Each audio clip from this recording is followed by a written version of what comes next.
শিরিনস kitchen থেকে সম্মানিত সকল ভিউয়ার্স এবং সাবস্ক্রাইবারদের অনেক অনেক শুভেচ্ছা ও স্বাগতম। আমি শিরিন। আজ আপনাদের এমন একটি পিঠা নিয়ে এসেছি যার নাম তেলের পিঠা বা পাকোয়ান পিঠা। এই পিঠা চিনি, আখের গুড় বা খেজুরের গুড় দিয়ে তৈরি করা যায়। আজ আমি খেজুরের গুড় দিয়ে তৈরি করে দেখাবো। চলুন তাহলে দেখে নিই। তেলের পিঠা বানাতে যা যা ইনগ্রিডিয়েন্টস লাগছে: চালের গুঁড়ি, শুকনো চালের গুঁড়ি 1.5 কাপ, খেজুরের গুড় 1/2 কাপ, এটা ঝোলা গুড় বা লালি গুড় বলে যেটা নরম, ঘি 1 চা চামচ, লবণ 1/4 চা চামচ, দুধ 1/2 কাপ, ময়দা 1/4 কাপ, পানি প্রয়োজন মতো হালকা গরম পানি নিয়েছি, তেল ভাজার জন্য প্রয়োজন মতো। এখানে চালের গুঁড়িটা দিলাম, ময়দাটা দিলাম, একটু লবণ দিলাম। এবার আমি পানির গুড়ের মধ্যে একটু আমি হালকা গরম পানি রেখেছি, এটা আমি দিলাম। এখানে গুড় গলানোর খুব একটা প্রয়োজন হবে না, কারণ এই গুড়টা এমনি নরম।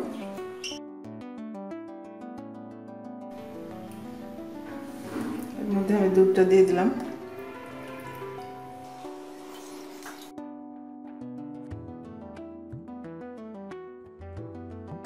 ঘিটা দিয়ে দিলাম। ঘিটা আমি টেস্ট করার জন্য, আপনার ইচ্ছা হলে ঘি না দিলেও কোনো সমস্যা নেই।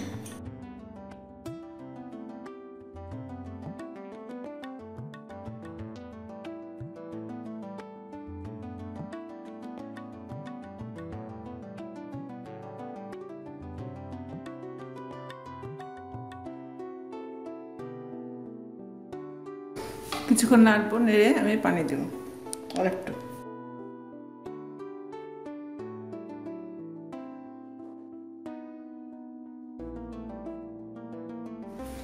আমি আরেকটু পানি দিলাম।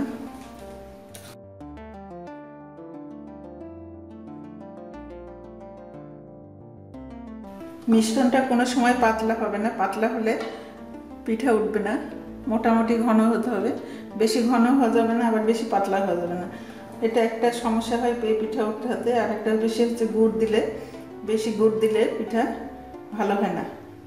মোটামুটি মিষ্টি হলেই আপনি, আর বেশি যেন মিষ্টি না হয় এটা খেয়াল রাখতে হবে, গুড়ের ব্যাপারটা। আর চিনি বা আখের গুড় দিয়ে করা অনেক সহজ, কিন্তু খেজুরের গুড় দিয়ে করা একটু কঠিন হয়। এই জন্য খেয়াল করতে হবে যেন গুড়টা খুব বেশি পরিমাণে না হয়ে যায়। আর খেজুরের গুড় দিয়ে পিঠাটা অনেক বেশি টেস্টি। পানিটা আগে বেশি দিয়ে দিবেন না, যদি কোনো কারণে ঘন মনে হয় আপনি পরে আবার পানি দিতে পারেন অল্প। প্রথমে পানি বেশি দিলে আবার আপনাকে ময়দা কিংবা চালের গুঁড়ি দিতে হবে। যেরকম হবে আমি এবার ভাজতে শুরু করব। তেল আমি গরম করতে দিয়েছি। আমি কাপে মাপ করে করে পিঠা বানাবো, তাহলে প্রত্যেকটা পিঠা সমান হবে।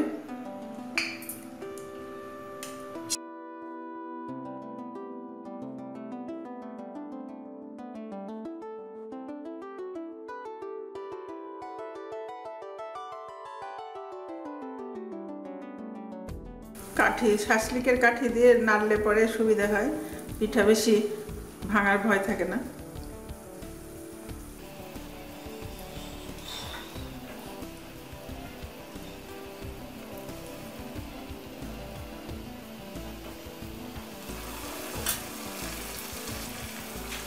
উল্টিয়ে দিলাম।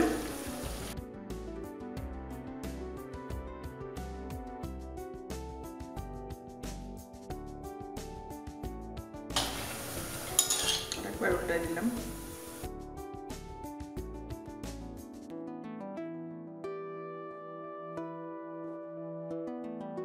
তেলের পিঠা তৈরি শেষ।